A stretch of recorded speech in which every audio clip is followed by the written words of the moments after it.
Good morning friends, आप सभी का स्वागत है हमारे यूट्यूब चैनल और Facebook page Tarun ji class में। यदि आप हमारा वीडियो देख रहे हैं, मतलब आप सरकारी नौकरी की तैयारी कर रहे हैं या फिर आप जनरल नॉलेज इंक्रीज कर रहे हैं, तो जल्दी से वीडियो को लाइक शेयर ज़रूर करें और वीडियो को अंत तक देखें, पेशेंस के साथ देखें। मन भले ही ना करे देखने का, फिर भी देखें, क्योंकि अन्य वीडियो देखने के कंपेयर में ये वीडियो देखने से आपको प्रॉफिट ही होगा। तो हमारा बेस्ट सेशन चल रहा है SSC GD, Uttar Pradesh police constable और अन्य सरकारी नौकरी के लिए। तो फिलहाल ये क्वेश्चंस रिपीटेड क्वेश्चंस हैं, ज़रूर पेपर में आते, तो उनको एक बार देखें। तो यहाँ तक हमने पोर्शन कर लिया था। कौन सा पशु हड़प्पा सभ्यता में नहीं पाला जाता था? घोड़ा। ये आपको इतना यहाँ तक हमने कर लिया था। इसके आगे का सेशन जो है वो देखते हैं। तो घोड़ा हड़प्पा सभ्यता में नहीं पाला जाता था। सिंधु सभ्यता का एक बड़ा शहर था हड़प्पा, मोहनजोदड़ो, कालीबंगन, गढ़वाली वाला, राखीगढ़ी। तो ये 6 बड़े नगर हुआ करते थे। तो उसमें ये हड़प्पा सभ्यता में घोड़ा नहीं पाला जाता था। हड़प्पा के निवासियों द्वारा आयातित सबसे महत्वपूर्ण वस्तु क्या थी? मतलब वो इनको इंपोर्ट करते थे। धातु और बहुमूल्य पत्थर को हड़प्पा के निवासियों बड़ा आयात करते थे। जैसे आज हम सोना बड़ा आयात करते हैं, ऐसे ही धातु और बहुमूल्य पत्थर को हड़प्पा के निवासी क्या करते थे? उसको इंपोर्ट करवाते थे। सिंधु घाटी सभ्यता के लोग किससे अपरिचित थे? लोहे से। ये बहुत बार रिपीटेड क्वेश्चन है। लोहे को तो जानते ही नहीं थे सिंधु घाटी के लोग, ठीक है। उत्तरोत्तर हड़प्पा संस्कृति के अवशेष कहाँ से मिलते हैं? रंगपुर। कहाँ से मिलते हैं? रंगपुर से मिलते हैं। हड़प्पा कहाँ? ये भी कई बार आ चुका है, पंजाब में। कहाँ पर हड़प्पा? पंजाब में है भैया, है ना। अभी RPF कांस्टेबल की भी आने वाली है, ठीक है। तो कृपया कर अच्छे से पढ़ें, क्योंकि RPF का नोटिफिकेशन कुछ दिन में जारी हो जाएगा। भारत का प्रथम वायसराय कौन था? Lord Canning. ये भी कई बार रिपीटेड क्वेश्चन है कि भारत का प्रथम वायसराय कौन था? उसका नाम क्या था? Lord Canning. क्या नाम था? लॉर्ड कैनिंग प्रथम वायसराय था। तीसरे आंग्ल मैसूर युद्ध को रोकने के लिए टीपू सुल्तान ने कौन सी संधि की थी? श्रीरंगपट्टम की संधि की थी। आंग्ल मैसूर युद्ध हुआ था जो तीसरा, उसमें 1757 में क्लाइव ने किसे पराजित किया था? सिराजुद्दौला को पराजित किया था रॉबर्ट क्लाइव ने। प्लासी के युद्ध में अंग्रेजी सेना का नेतृत्व किसने किया था? रॉबर्ट क्लाइव ने। अभी आपने 1757 पढ़ा ना? बस अभी थोड़ी देर बाद कमेंट करके बताइएगा बक्सर का युद्ध कब हुआ था, वो भी बहुत बार आता है। कैबिनेट मिशन के अध्यक्ष कौन थे? कैबिनेट मिशन आया था भारत में, lord Pethick Lawrence. Cabinet mission के क्या थे? अध्यक्ष lord Pethick Lawrence. Cripps mission के प्रस्तावों को गांधी जी ने क्या कहा? Post dated cheque. Post dated cheque. उन्होंने बोला कि वह बैंक, मतलब उनने उस बैंक का चेक दिया है जिसका बैंक नष्ट होने वाला है, ऐसा उसका कथन है। पोस्ट डेटेड चेक बोला था क्रिप्स मिशन के प्रस्ताव। महात्मा गांधी के राजनीतिक गुरु कौन थे? तो गोपाल कृष्ण गोखले। देखो, महात्मा गांधी के राजनीतिक गुरु थे गोपाल कृष्ण गोखले, और गोपाल कृष्ण गोखले के थे MG रानाडे। कौन थे? MG रानाडे। तो इसको कृपया कर सीक्वेंस से याद करें। महात्मा गांधी के तो गोपाल कृष्ण गोखले हैं, और गोपाल कृष्ण गोखले के कौन है भैया? MG रानाडे। जैसा मैं आपका गुरु हूँ ना, तो कल को आप भी अच्छे से पढ़ लेंगे मुझसे, तो आप भी किसी के गुरु बनेंगे। ऐसे वैसे बता दूं, हमारी Instagram ID है तरुण GK क्लास। आप सर्च करें तरुण GK क्लास, तो Instagram ID पे मुझे फॉलो जरूर करें। उत्तरी भारत की प्रथम मुस्लिम महिला शासक, दिल्ली पर राज करने वाली प्रथम महिला, कुल मिलाकर रजिया सुल्तान का नाम याद रखना। रजिया सुल्तान का नाम आप याद रखना। तो इल्तुतमिश की पुत्री थी। किसकी पुत्री थी? रजिया। इल्तुतमिश की पुत्री का नाम क्या था? रजिया सुल्तान। सिंधु सभ्यता का पत्तन ग्रह, बंदरगाह कौन सा था? लोथल। तो सिंधु सभ्यता का जो बंदरगाह का नाम क्या था? लोथल।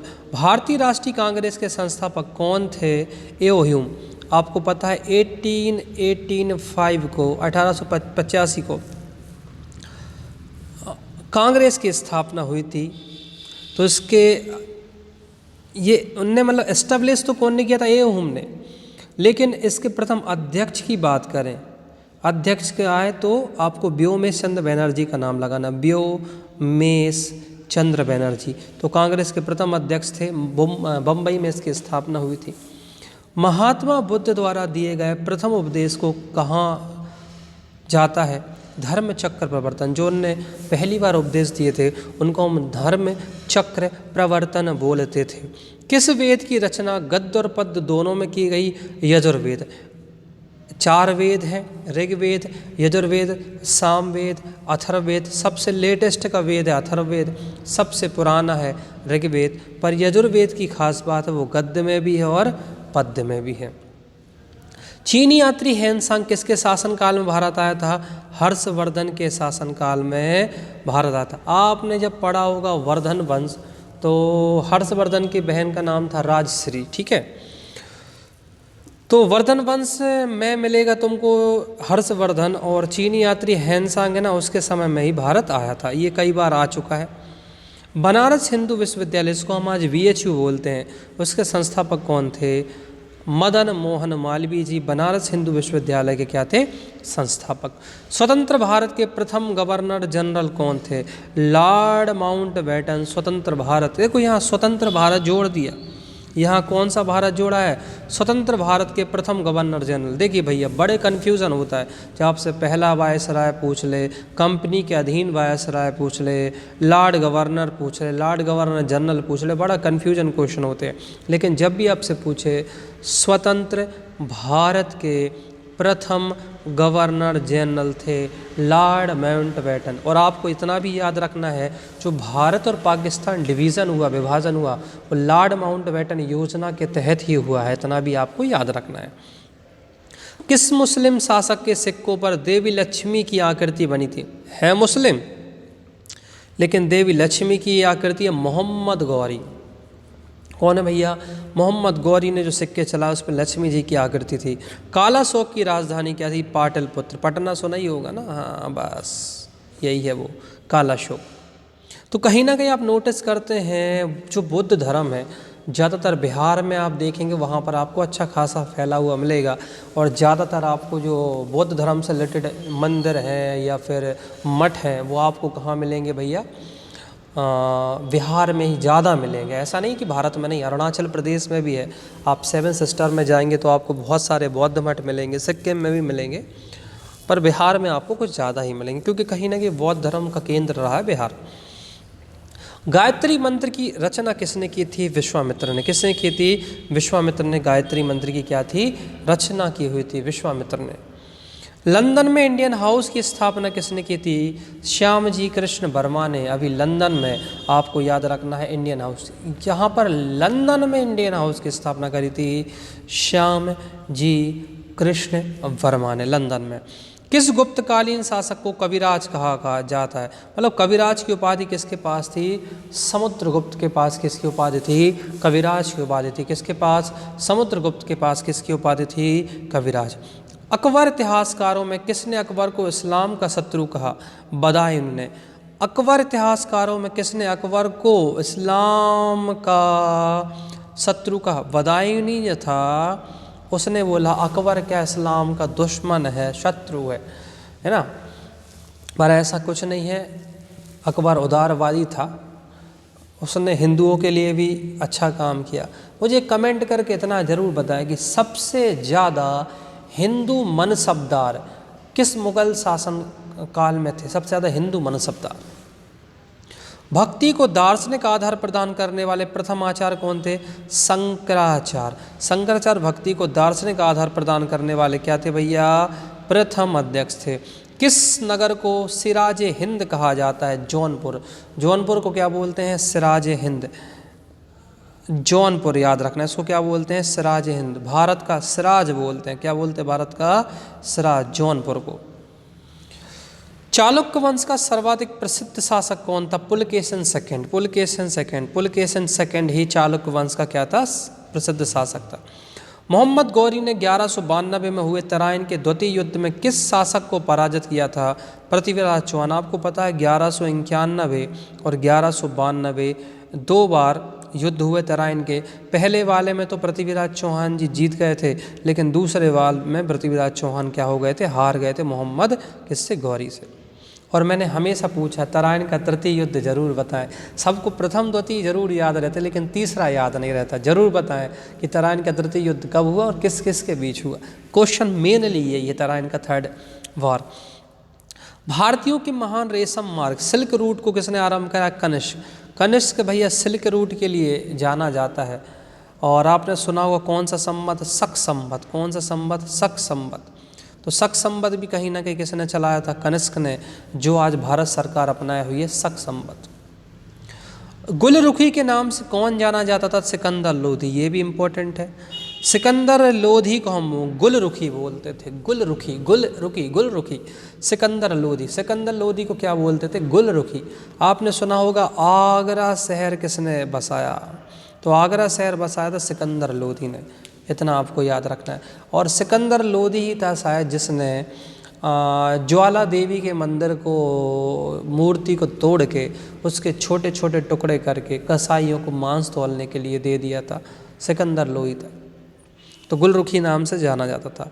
गुप्त काल में लिखित पुस्तक पंचतंत्र के लेखक कौन है? विष्णु शर्मा। सबको पता है विष्णु शर्मा ने क्या लिखी है? पंचतंत्र। सूर्य सिद्धांत किसने लिखी है? आर्यभट्ट ने लिखी है। सूर्य सिद्धांत किसने लिखी है? आर्यभट्ट। अभिज्ञान शकुंतलम किसने लिखा है? कालिदास ने लिखा है। भारतीय इतिहास का स्वर्ण युग किस काल को कहा जाता है? गुप्त काल को कहा जाता है। और आपने सुना होगा गुप्त वंश की स्थापना किसने करी थी? श्रीगुप्त ने करा था। मोहनजोदड़ो का शाब्दिक अर्थ क्या होता है? मुर्दों का टीला या मृतकों का टीला, जो भी आपको याद रखना है।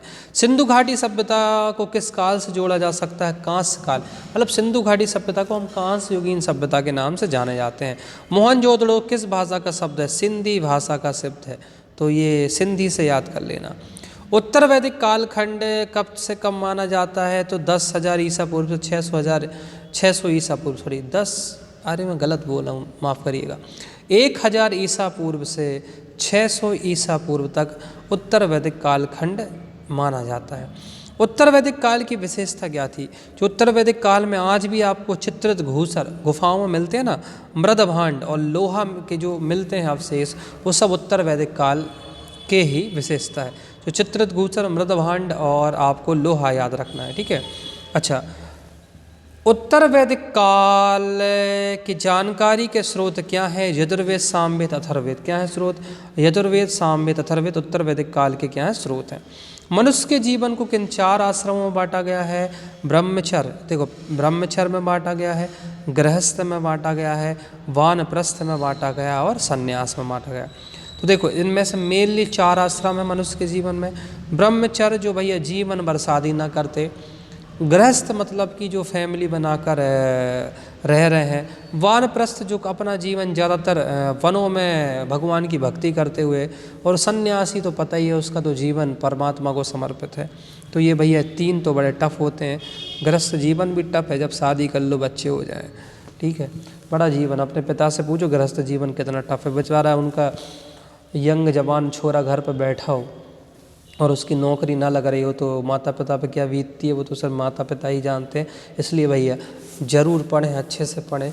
जीवन है जब तक लगे रहें। सरकारी नौकरी मिलती तो ज़रूर है, मैंने देखा है 1-1, 2-2, 4-4, पर जो लोग रेगुलर लगे हुए हैं ना उनको ही मिलती है ना। जो बीच बीच में महीने 2 महीने तैयारी करने वालों के लिए थोड़ा सा टफ होता है। पर भैया लगे रहें, और नए हैं तो हमारे चैनल को और वीडियो को सब्सक्राइब करें, और हमारा यूट्यूब चैनल को सब्सक्राइब जरूर करें भैया। तरुण जी के क्लास सर्च करें, मेरी पिक दिख जाएगी, वही चैनल को सब्सक्राइब करें तरुण जी के क्लास नाम से। वहाँ पर भी बहुत सारी क्लासेस चलती हैं। शिवाजी ने अपने राज्य की आय का मुख्य साधन किसे बना दिया था? चौथ कर। आपको पता होगा सरदेशमुखी कर और चौथ कर कौन लगाता था? शिवाजी लगाते थे।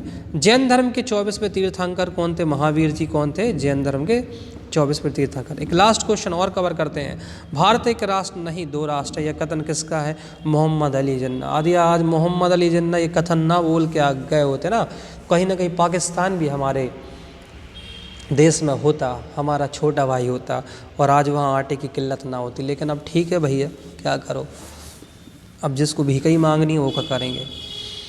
तो भारत एक राष्ट्र नहीं 2 राष्ट्र है, यह कथन मोहम्मद अली जिन्ना जी बोल गए, जिन बन गए थे। लेकिन आपने सुना होगा पाकिस्तान शब्द, ये पाकिस्तान जो शब्द है वो चौधरी रहमत अली ने दिया है। ये वर्ड पाकिस्तान शब्द ही क्या दिया है? चौधरी रहमत अली का दिया हुआ ये शब्द है, इतना आपको याद रखना है। वीडियो अच्छा लगे वीडियो को लाइक शेयर ज़रूर करें, फॉलो तो ज़रूर कर लें, क्योंकि दिन भर आपको इस पर अच्छे अच्छे वीडियोज़ मिलेंगे और वीडियोज़ को पूरा देखा करें पेशेंस के साथ, उतावले ना हो, पेशेंस वाले ही जीवन में सक्सेसफुल है। तो फॉलो करो, लाइक करें, शेयर करें और एक रिएक्शन ज़रूर दें। वीडियो अच्छा लगा हो तो दिल वाली बटन को प्रेस करें।